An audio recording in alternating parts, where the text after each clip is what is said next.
Caesar on the cross. Been a long time since I've seen the kind of work you've laid down today. A damn long time. And the screams of those Legion bastards as they kick dirt running east like a choir of angels to my ears.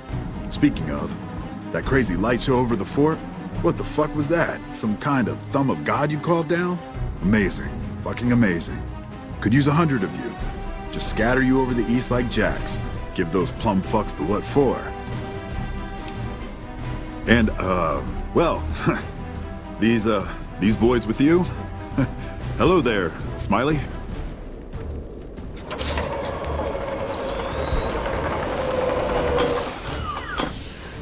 Guess it ain't no secret how you, I say, can you ask them to put their weapons down?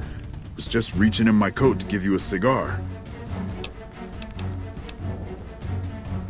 I would sooner spit on the grave of my dead mother than let some courier walk the wasteland fuck talk to me like that. Who the hell do you think you are? Looking to cash your chips to the sound of NCR bullets, huh? I can oblige. Look, I know you're riding high right now, but let me tell you, you ain't pissing on me right now. You're pissing on the bear. You've been far enough west, I'm guessing, to know how far that claw stretches. Fuck with the bear and... You want me to make tracks out of here? Head back west? Tail between our legs? No. I came for a fight today. And if you're looking to make me budge, you better have a damn good left hook or I'm not going anywhere. Yeah. But I wasn't expecting a fight when I came up here. And now that we're talking, I don't like the sound of things. Do you know what you're doing? Making a nation like you think you're doing ain't like chowing down on a pile of fancy lad snack cakes. Think you got the guts to carve out a frontier? Build towns, protect the roads, run supplies, train troops?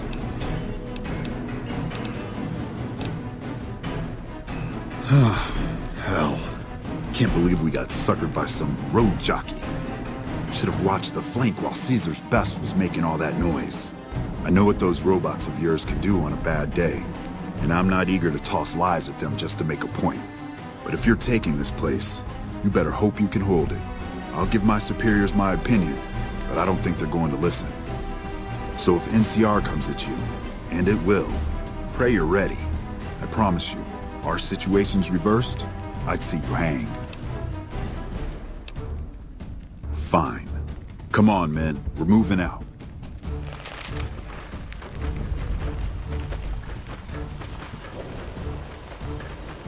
You did a super job wrapping things up, and I'm not just saying that because I have to. I didn't want to make a big deal about this until after we won, but, well, I found some code snippets in one of Mr. House's databanks that will let me, reprogram my personality to be a little more assertive, basically. So that's what I'm going to be doing, and it's going to take me a while, so it'll seem like I'm offline. But don't worry. Everything will be okay. I've updated the Securitron's targeting parameters so they know what to do. Vegas will be protected. So that's where I'll be. Off making a few changes. And I guess I'll see you around. We accomplished a lot together. It was fun. Take care. And so the courier who had cheated death in the cemetery outside Good Springs cheated death once again. And the Mojave wasteland was forever changed. The courier, with the aid of Yes Man, drove both the Legion and the NCR from Hoover Dam, securing New Vegas's independence from both factions. With Mr. House out of the picture, part of the Securitron army was diverted to the Strip to keep order. Any chaos on the streets was ended. Quickly. Chaos became uncertainty, then acceptance with minimal loss of life. New Vegas assumed its position as an independent power in the Mojave. Supporting the ideals of independence, the courier was recognized as the man responsible for a truly free New Vegas. He ensured Mr. House's tyranny was broken, and neither Caesar's Legion nor NCR would ever gain control over New Vegas.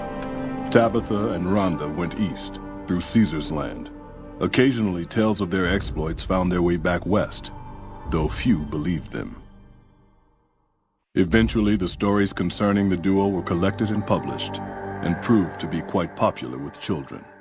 Convinced that his time as a gunslinger was past, Raul made peace with the idea of growing old. After traveling with the courier for a time, he retired and settled down in outer Vegas, where he would spend his days fixing ancient machinery. Though the wasteland became anarchic after Hoover Dam, the boomers' display of power dissuaded fortune seekers from attempting to penetrate Nellis. The Brotherhood's open aggression along the New Vegas highways troubled Veronica greatly. Nevertheless, it removed all doubt from her mind that in leaving them, she had made the right choice. Eventually, she would take to the road, less in hopes of finding a new home than of leaving memories of the old one behind her. Their leaders destroyed by the courier, the fiends scattered throughout the wasteland. Without the organization of Motor Runner, Cook, Violet, and driver Nephi, they were easy prey. After the courier ensured New Vegas remained free, the followers found that independent Vegas was even more unstable and violent than before. Old Mormon Fort became excessively burdened by the influx of patients, struggling to provide even the most basic of services. Arcade was proud to have been one of the defenders who helped repel the Legion from Hoover Dam. He was prouder still to see the area freed from the shackles of the NCR and Mr. House. Though independence for New Vegas was not all he hoped it could be, Arcade used his enclave knowledge and technology to keep order wherever he could. With New Vegas's independence formally declared, Goodsprings thrived. More travelers stopped by Goodsprings on their way to and from the Strip, and the locals grew prosperous from the traffic. In the years following the destruction of Cassidy caravans, NCR used evidence of the plot to blackmail the Crimson Caravan and the Van Graffs. NCR enacted strict trade laws with little resistance, strengthening their supply lines and their position in the Mojave. Cass lived to see the courier bring down 3 armies, and by her count, that was 3 more than she'd expected. She kept quiet about that, though. During the Battle of Hoover Dam, the Great Khans quickly evacuated Red Rock Canyon and headed north and east into the plains of Wyoming. There, they reconnected with the followers of the Apocalypse and rebuilt their strength.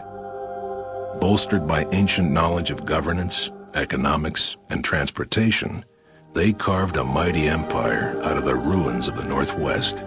Thanks to the courier and Lily, a cure for the Nightkin's schizophrenia was found shortly after Dr. Henry's experiment concluded. Nightkin and other super mutants in the wasteland flocked to Jacobstown, and the town became known as a haven where a mutant could find peace. Encouraged by the courier to take her medication regularly, Lily's mind eventually attained a semblance of clarity.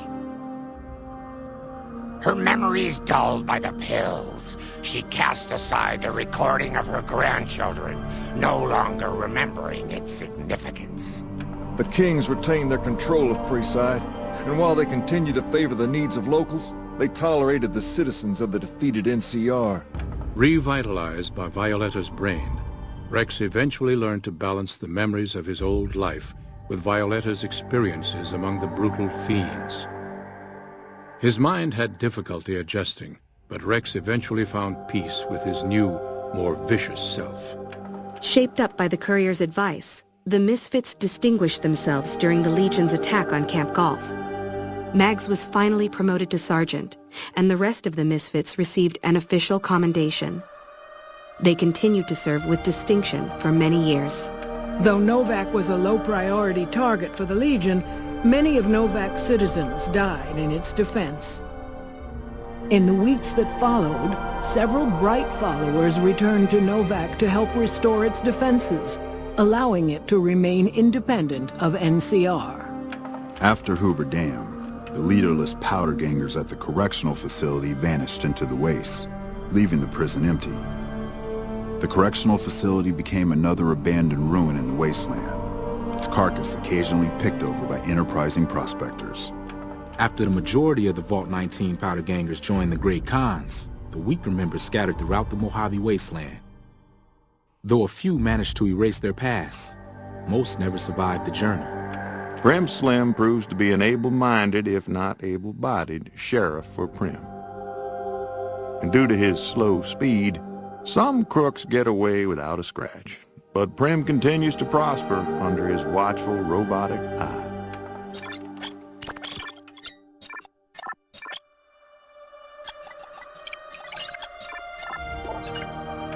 Despite distinguishing themselves during the Second Battle of Hoover Dam, the Rangers' victory was short-lived due to the courier's interference. Chief Hanlon personally directed the evacuation of the Rangers to Mojave Outpost as they fell back into NCR territory. Bitter over the waste of life in the Mojave, Hanlon stepped down from his post. After a campaign in which he denounced Oliver's and Kimball's hawkish, imperialist ways, Hanlon was elected as the Senator of Reading. After their bold arrival at Hoover Dam, the remnants disappeared as quickly as they came.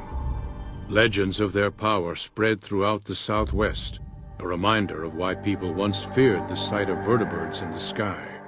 And so the Courier's Road came to an end, for now. In the new world of the Mojave Wasteland, fighting continued, blood was spilled, and many lived and died just as they had in the old world.